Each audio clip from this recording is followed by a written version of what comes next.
Good morning, students. Welcome to my 12th video for Standard 7 SST subject, Geography section, topic Environment. Under this topic, this is second part for you. So yesterday we saw about environment. We started with a short story.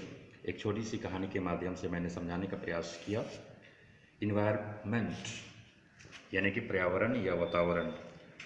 Environment word है जो French word इन्वायरन से लिया गया है, जिसका मतलब surroundings होता है. ये पूरा environment is divided into two categories. पहला हमने देखा कल नेचुरल इन्वायरमेंट और दूसरा human environment.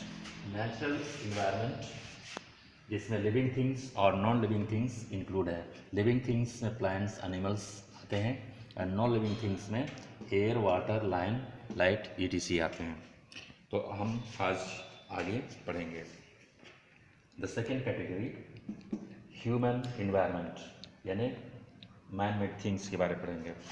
The second and very important category is human environment.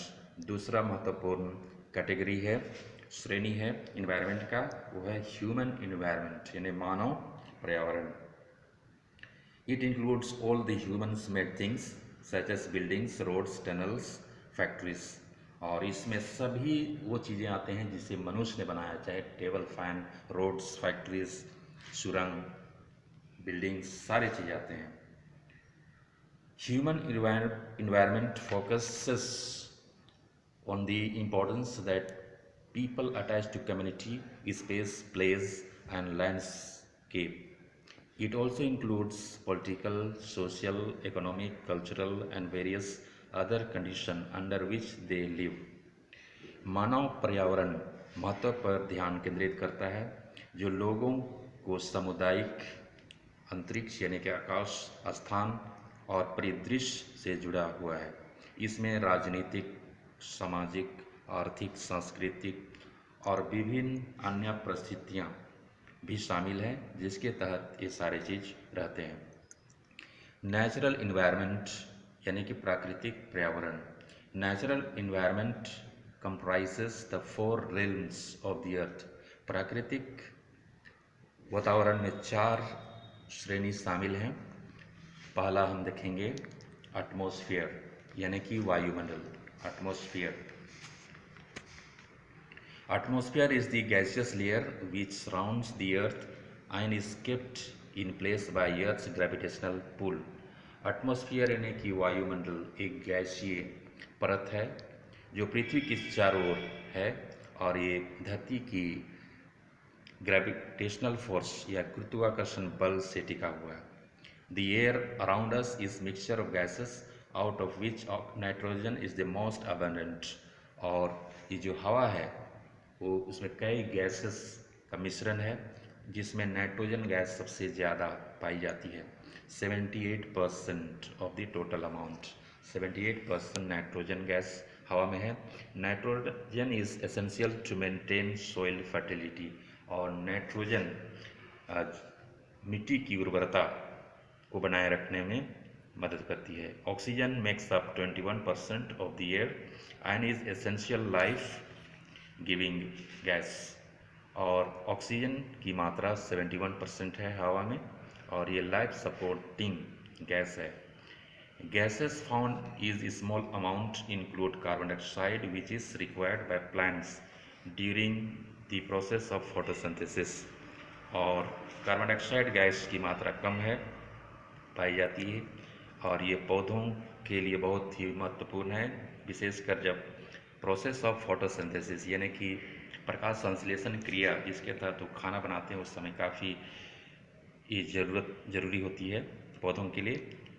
It is a green house gas and is responsible for keeping the atmosphere warm. एक green house gas है जो उत्तरदायी है हवा को या वातावरण को गर्म करने में.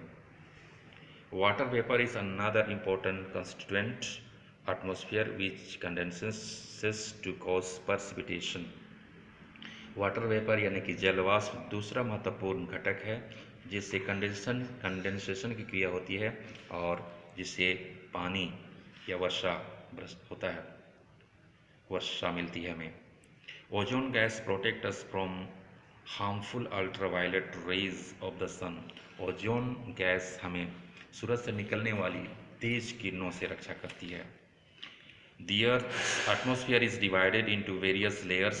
अर्थ की जो एटमॉस्फेयर है, वातावरण है, उसको 4 अलग अलग लेयर्स में बांटा जाता है।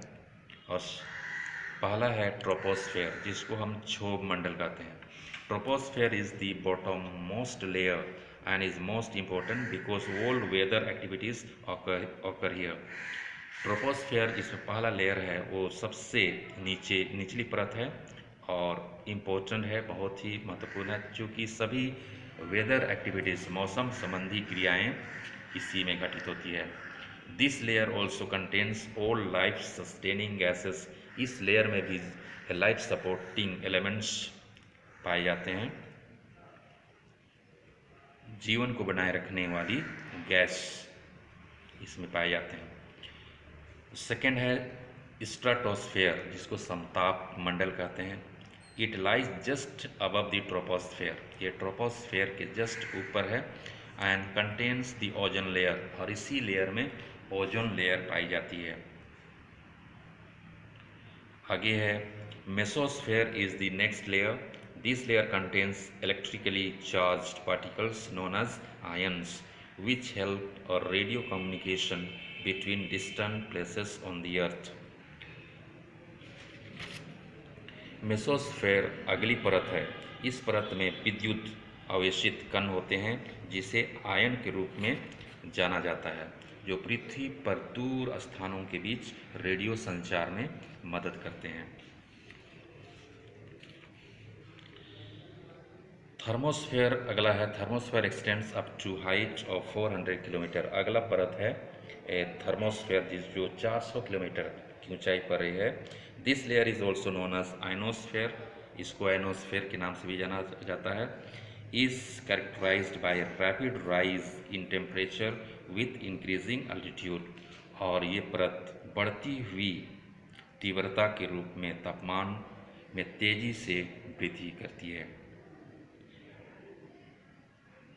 Exosphere is the outermost layer which merges into space. उसके बाद आता है एक्सोस्फेयर, जो सबसे आखिरी परत है, जो स्पेस में, आकाश में विलीन हो जाता है, मर्ज हो जाता है, मिल जाता है। When atmospheric conditions which include winds, temperature, humidity, precipitation and atmospheric pressure change, they cause changes in weather and climate। यानी जब वायुमंडलीय परिस्थितियाँ, जिसमें हवा, तापमान, नमी, वर्षा शामिल होता है, तब वायुमंडलीय दबाव के कारण मौसम और जलवायु में परिवर्तन होता है। So students, this is for today. In next video we will meet again. For homework, find out the meaning of these words: focus, attach, essential, extend, rapid। Thank you. We will meet again in my next video. Till then, goodbye.